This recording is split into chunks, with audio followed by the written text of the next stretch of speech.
I learned a concept a few years ago. Actually, I first learned this concept many years ago, but I was not willing to accept it. The concept that I learned, well, when I first was introduced to it, was the concept that your thoughts create your feelings, which then creates your actions or inactions. And when I first heard this, especially how it was simplified, I think it actually may have been, no, actually it was said exactly in that order. Your thoughts control your feelings, which controls your actions or inactions. That honestly enraged me. When I heard that message, I thought this person is coming from a very privileged position. They don't understand life. They're very woo-woo. This makes no sense. And I think one of the reasons I was so agitated by this was it felt too simple.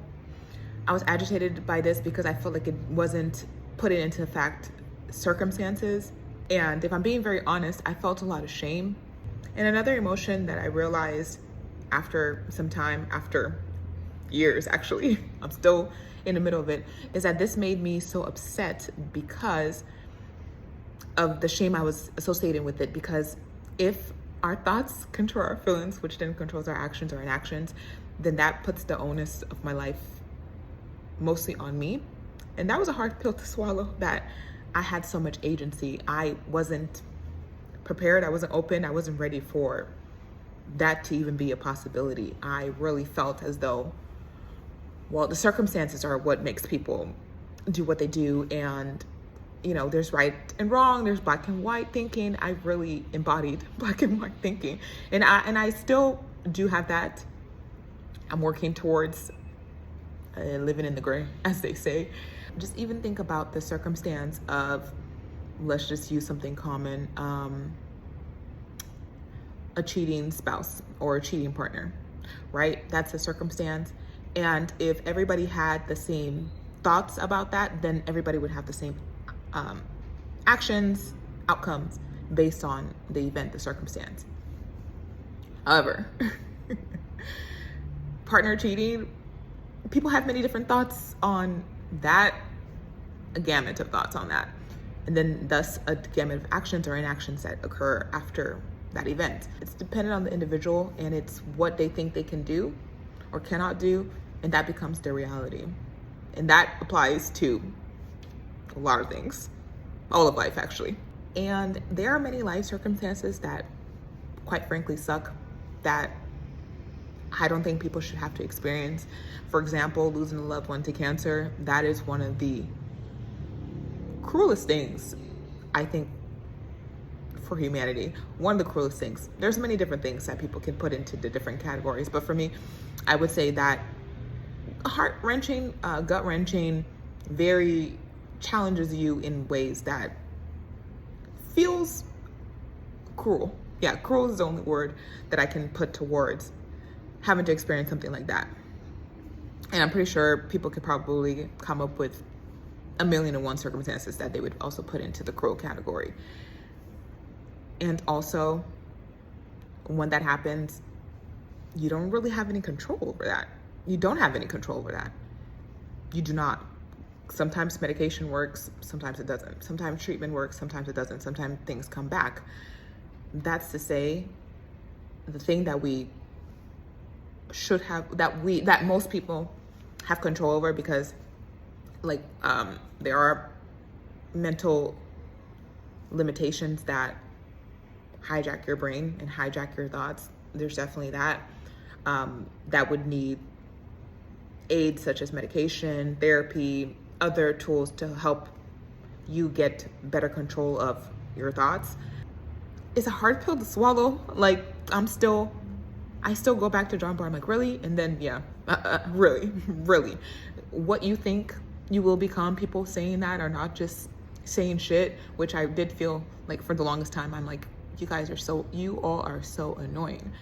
But after 34 years on this earth and many circumstances that falls in quite a few categories, I believe that's the truth. And so what I'm doing now is trying to think about the thoughts that have been ingrained in me, because beliefs are really just things you hear over and over and over again, that feels true to your nervous system. Because as kids, we don't know what's right or wrong. As kids, we do not know what's right or wrong. As kids, we learn what is right or wrong based off of the adults around us, based off of the circumstances around us. That gives us an understanding of what's acceptable, about an understanding of what is acceptable and not. And so really beliefs, the thoughts that you think the most, is essentially what you've been learned to think, what has been on repeat for yourself. And so to change those thoughts, you're gonna have to start anew with other things, other thoughts that are better serving you. Because if you're being very honest with yourself, which is how I came to this conclusion, if you're being very honest with yourself, there's something that's not working. And so then you have to really think, what can I do to create more of the life I want to? That's within my control. If I had a magic wand, a lot of things would be different on this universe, but I don't have a magic wand to control other people. You can never control other people as much as you would love to. You can't. The only person you can control is yourself, your thoughts, your actions. So it would behoove you, it'd be to your benefit to utilize the free will that we have here to create a reality that is more aligned, more attuned with what you want to see from yourself. Because at the end of the day, the onus is on you. There are communities, like there's people who can support you, but at the end of the day, you have to accept that or not. You have to follow through with it or not. And I think that's also another thing that's very, well, right now I'm going to say annoying. Maybe in the future I'll be like, oh, enlightening, is that you have to choose it every day.